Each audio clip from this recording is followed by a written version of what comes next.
Good morning students, this is class 5th Hindi book and I am your class teacher Aman ma'am. So let's start our class.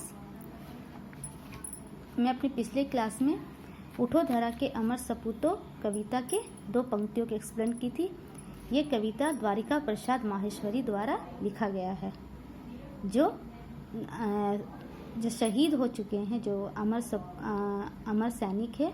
इस कविता के माध्यम से कवि उनको फिर से जागने के लिए कह रहे हैं और फिर से नई धरती का निर्माण करने के लिए कह रहे हैं। आज की क्लास में मैं इन 2 अंतिम पंक्तियों को एक्सप्लेन करूंगी। डाल डाल पर बैठ विहग कुछ नए स्वरों में गाते हैं, गुनगुन गुनगुन करते भंवरे मस्त हुए मंडराते हैं। नव युग की नूतन वीणा में नया राग नव गान भरो, उठो धरा के अमर सपूतो पुनः नया निर्माण करो। विहग, विहग शब्द का अर्थ होता है पक्षी, नूतन का अर्थ होता है नया, वीणा, वीणा एक म्यूजिकल इंस्ट्रूमेंट है। तो इस पंक्ति के माध्यम से द्वारिका प्रसाद माहेश्वरी जी कह रहे हैं कि डाल पर कुछ पंछियाँ बैठी हुई है जो नए स्वरों में गा रही है, और जो भंवरे हैं वो मस्त होकर गुनगुनाते हुए इधर उधर मंडरा रहे हैं। ये भंवरे हैं।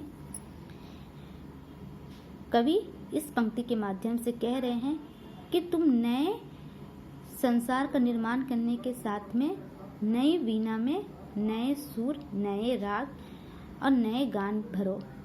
उठो धरा के अमर सपूतो पुनः नया निर्माण करो। कवि कह रहे हैं कि तुम फिर से जागो, ए अमर शहीदों, तुम फिर से जागो और फिर से इस धरती का निर्माण करो। ये अंतिम पंक्ति है।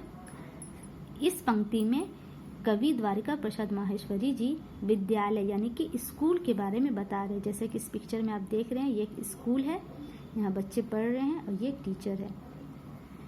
सरस्वती का पावन मंदिर, यह शुभ संपत्ति तुम्हारी है, तुम में से हर बालक इसका रक्षक और पुजारी है। सत सत दीप जला ज्ञान के नव युग का आह्वान करो, उठो धरा के अमर सपूतो पुनः नया निर्माण करो। इस पंक्ति के माध्यम से कवि द्वारिका प्रसाद माहेश्वरी जी कह रहे हैं कि ये जो विद्या का मंदिर है, यानी कि जो एजुकेशन जहाँ से हम लोग लेते हैं, यहाँ से हम लोग शिक्षा लेते हैं, यहाँ पर सारी संपत्ति तुम्हारी। संपत्ति का मतलब यहाँ पे पैसे की बात नहीं हो रही, यहाँ पे एजुकेशन यानी कि शिक्षा की बात हो रही है कि ये जो इस विद्यालय का संपूर्ण संपत्ति यानी कि सारा धन जो है, शिक्षा जो है वो तुम्हारी है, और तुम में से ही एक बालक जो है वो इसका रक्षक यानी कि स्कूल का रक्षक है और पुजारी है। सत सत दीप जला ज्ञान के मतलब तुम 100 दीप जलाओ ज्ञान के, और तुम नए युग का निर्माण करके उनको फिर से बुलाओ। उठो धरा के अमर सपूतो पुनः नया निर्माण करो। कवि द्वारिका प्रसाद माहेश्वरी जी उन अमर शहीदों से कह रहे हैं कि ए धरती के अमर सैनिक, तुम फिर से जागो और इस धरती का फिर से निर्माण करो। क्योंकि ये एक देशभक्ति कविता है और इसके कवि है द्वारिका प्रसाद माहेश्वरी जी। तो मैं आशा करती हूँ कि आपको ये कविता समझ में आई होगी और आप इसे घर पे याद करेंगे। Thank you, have a nice day, take care.